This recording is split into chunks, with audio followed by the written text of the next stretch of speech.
that's something that could increase the turnover opportunities that we lacked, particularly last week. Coach, you mentioned the Eagles' front push. Your offense uses a lot of jet sweeps. Is that to help your young offensive line? And secondly, do you think, you seem to use more jet sweeps than anybody else in the league. Has that been effective this season for you? It's about making the defense defend all the gaps across the field, C gap, D gap, E gap, and then sometimes expanding gaps. And it's not about what happens when you do it. It's about making them respected and maybe creating some interior run lanes as well. It's just a function of ball. It's not anything earth-shattering or even innovative at this point, to be quite honest with you. Everybody in football, every week I'm turning on tapes and I see jet sweeps coming from just about anybody in an effort to control those perimeter gaps and maybe create more space inside. Do you think they've been effectively run this season? At times they've been really effective. At times they've been popcorn. They've been hit or miss. Mike, what can you get? All right, welcome back to Steelers Chalk Talk here on Fox Sports Net, Wheeling, Pittsburgh. You can hear us every Saturday morning, 10 to 11 a.m. I am Tantlinger. The quarterback, Mike McMahon. I don't know where he is. I always yell at him, Quarterbacks are supposed to be on time. Team leaders. Didn't even show up for the huddle this week. Now we're cutting Mike, the former NFL quarterback. Yeah, Mikey played for the Lions, Eagles with Terrell Owens, Minnesota Vikings, superstar quarterback, Rutgers University, should have played at the University of Pittsburgh, North Allegheny, superstar. Mike's finishing out the high school coaching season, coaches quarterbacks, offense in Pittsburgh. So next week we'll be back together, and that's when the show really takes off. I love football, guys. I love it. Played left bench at Pitt, worked for the NFL Players Association, like to think I know the game. And if you really want to get an education, my co-host, my friend, my golfing buddy, is one of the most brilliant minds I've ever met in regards to offensive football. Defense, that's my gig. Offensive line play, that's my gig. But as far as being really smart and intelligent, that's Mike. I'm putting him up for the next head coach of, whatever your favorite team might be. All right, so I was in the South Side this week for the press conference, and, Tomlin was a little bit aggravated. Boy, is he going to be aggravated next week when they get their asses handed to him by the Eagles. Yeah, there's no getting around it. That Eagles defense is remarkable. They're going to Philadelphia to play. They're going to get their asses handed to them. Anyway, Matt Canada stinks, should be fired now. I wanted to illustrate the use of the jet sweep in regards to beginning this week's discussion about firing Matt Canada. I know it's being redundant because that's all I ever talk about. 10 points. Anyway, here's Tomlin's answer to the jet stupid sweep. Particularly last week. Coach, you mentioned the Eagles' front push. Your offense uses a lot of jet sweeps. Is that to help your young offensive line? And secondly, do you think, you seem to use more jet sweeps than anybody else in the league. Has that been effective this season for you? It's about making the defense defend all the gaps across the field, C gap, D gap, E gap, and then sometimes expanding gaps. And it's not about what happens when you do it. It's about making them respected and maybe creating some interior run lanes as well. It's just a function of ball. It's not anything earth-shattering or even innovative at this point, to be quite honest with you. Everybody in football, every week I'm turning on tapes and I see jet sweeps coming from just about anybody in an effort to control those perimeter gaps and maybe create more space inside. Do you think they've been effectively run this season? At times they've been really effective. At times they've been popcorn. They've been hit or miss. All right, so I was kind of being gentle on Coach. I know he's having a hard time these days, so I'm kind of being gentle. But my days of being gentle are going to end next week in next week's press conference. I can't keep it up, okay? You guys are the ones that watch the games, pay the salaries by buying jerseys and going to games. I have the right to ask the hard questions as a conduit to you, Steelers Nation. I mean, I'm honored to have my press credentials. And you know what? If I ask hard questions sometimes, I'm doing my job. And if the Steelers throw me out of the press conferences because of it, who does the shame lay on? So I'm going to put up Kenny, his entry at the Jets game for you to watch online now. Go to Steelers Chalk Talk on YouTube, and you can watch our videos. You are listening to Tank, Steelers Chalk Talk here on Fox Sports Net Radio, here all season long, 10 a.m. to 11 a.m. Saturday mornings. Why am I so concerned about the jet sweeps?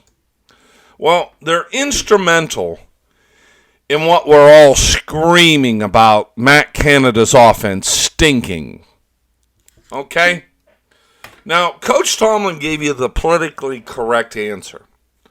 Oh, they're okay.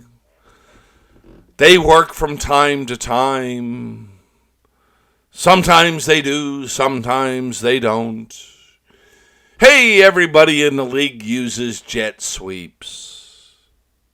Why are you so hung up on them, Tank? I heard Coach Tomlin ask that in his head.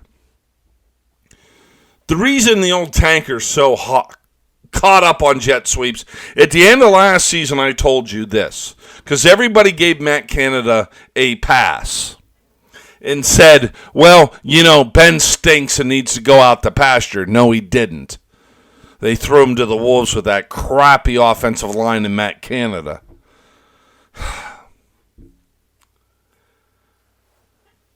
Jet sweeps, if used correctly, Andy Reid and the Kansas City Chiefs, are an effective tool. Jet sweeps have been part of the game for a long time. Jet sweeps, Matt Canada, are not the hallmark of building an offense. Jet sweeps are really, really good if you have an aggressive front like the Eagles do and will have this week with their 8 sacks. Remember, I told you that. Jet sweeps are really good if you got 2 good inside linebackers that are pursuing and reading fast and quick and hard and hitting the hole and shutting down your run game. Jet sweeps are really good when a defense like the Eagles are aggressive. And especially aggressive when they know your front line, like ours, stinks. You might be able to catch an aggressive defense at the right time, right place if they're over pursuing, if they're flying to the football. Great time to call a jet sweep. Make them think the ball's going to the right. Take your fastest wide receiver. I don't know. I guess it's Dionte Johnson. And catch him the other way. You might pick up 5-6 yards. You might even bust one to the end zone. But the reason I brought up jet sweeps to Tomlin is because all of us are screaming for Matt Canada's head. He has built his offense on jet sweeps. Go back to Ike Hilliard, the wide receivers coach last year, saying when asked about jet sweeps in preseason, well, we know they're part of Matt Canada's offense. What he should have said, they are Matt Canada's offense. You can't run jet sweeps 5, 6, 7, 8 times per game. It doesn't work. The proof's in the pudding. The proof's in the pudding. 10 points last week. 3 points. 7 points.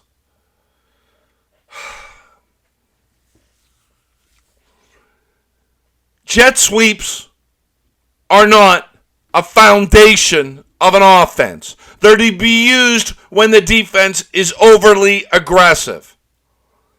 Anybody that's coached football at any point offensively knows what I'm talking about.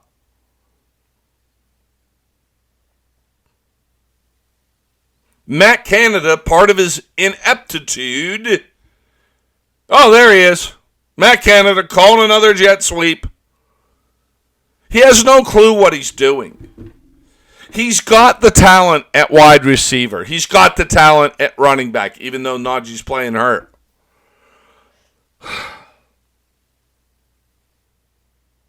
We talked about in the first segment about while Mitchell Trubisky was your quarterback, that Matt Canada had him running out to the right, out to the left, thus eliminating 2/3 of the field. That's stupid. Sure, on occasion you can do that. Kind of like the jet sweeps. But really, during Trubisky's time under center, it was jet sweeps, run Trubisky right or left. Try to find a receiver. You know it. You saw it. You said this offense sucks. It does suck. But it's not the players. It's not the skill players.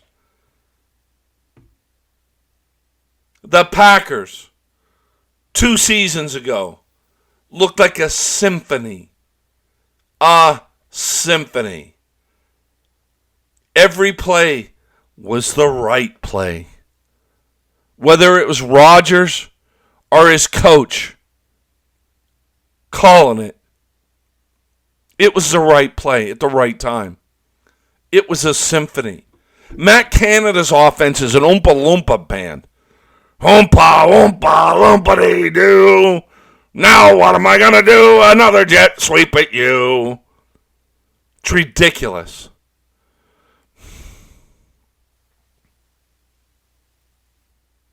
Canada's defense, if he was here right now, would be, well, Mr. Smarty Pants, I know what I'm doing, and this offensive line isn't so good. So, we've got to spread the defense out.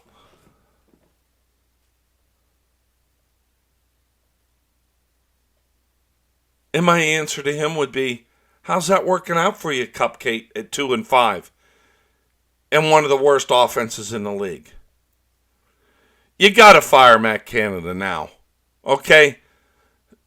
You got to. Don't tell me these guys can't learn a new offense. Anything's better than what they're running. Get me a new offensive coordinator and put in 10 plays. And instead of, if the quarterback was here, Mike McMahon, he'd go crazy me saying this. Just simplify it. Play number 1, play number 2, play number 10. You know what play number 3 is? Hey, here, right now, I'll draw it up for you. You got a great tight end in Freiermuth, Pat Freiermuth. Again, I had COVID earlier in the week. My tongue and head aren't working right. Freiermuth. All right, play number 3. Break. Freiermuth down the middle, towards the post. Travis Kelce does it every week. And now they're screaming he might be the greatest tight end of all time. Play number 4. Watch what I'm going to do now. I'm going to 2 wide receivers left, 1 right.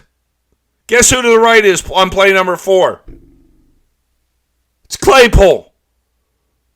I'm going to run him at a 10-yard in pattern across the middle.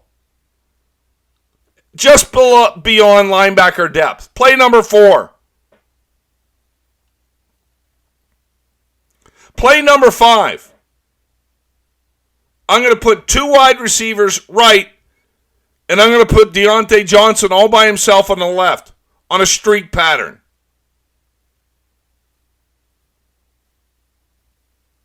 Play number 1. You know what I'm doing? Your $4 million fullback, Derek Watt, I'm putting in front of either Najee or the new kid. And it's running off between the right guard, and right tackle. Play number 2. Watt at fullback. Najee. And it's going to go between the guard and left tackle. Is that so hard? Here's the thing. You don't need a complicated offense. You got to know when to call the right play. Remember Todd Haley? 4th and 1. Super Bowl potential on the line. Todd Haley pitches the ball to the right 4 yards back. Goodbye, Super Bowl.